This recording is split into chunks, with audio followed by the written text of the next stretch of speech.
दरम्यान जे.पी. नड्डांचा हा सल्ला पंतप्रधान मोदींना लागू होतो अशी टीका ठाकरे गटाचे खासदार संजय राऊत यांनी केली आहे।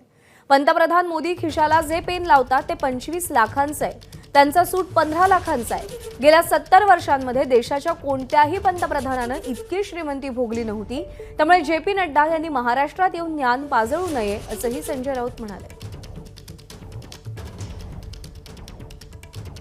जे.पी. नड्डांनी काल त्यांच्या भाजपच्या कार्यकर्त्यांना आवाहन केलं आहे, पदाधिकाऱ्यांना, की साधेपणानं जगा।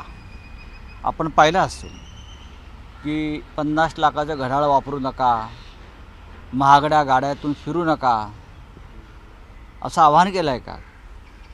सामान्य माणसात जाताना श्रीमंतीचा थाट दाखवू नका, म्हणजे मोदी करतात तसं गरिबीचं ढोंग करा। नरेंद्र मोदींच्या खिशाला जो पेन आहे त्याची किंमत 25 लाख रुपये आहे। मोदींच्या हातातल्या घड्याळाची किंमत काढा। मोदींचा सूट 10 ते 15 लाखाचा। मोदींचं विमान, ज्या विमानातून मोदी फिरतात, ते खास मोदींसाठी घेतलेलं 20,000 कोटीचं विमान। मोदींचे सगळे मित्र हे अब्जाधीश, कोणी गरीब नाही, चहा विकणारा कोणी नाही त्याच्यामध्ये। तेव्हा जे.पी. नड्डा यांनी हे ढोंग बंद केलं पाहिजे। नड्डाने जे मत व्यक्त केलेलं आहे ते सगळ्यात आधी नरेंद्र मोदींना लागू होतं।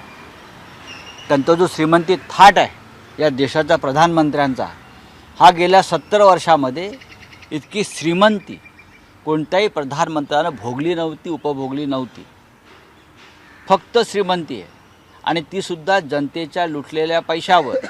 इलेक्ट्रॉल बॉन्ड, 7,000 कोटीचा घोटाळा, ही सगळ्यात मोठी या देशातली लूट आहे।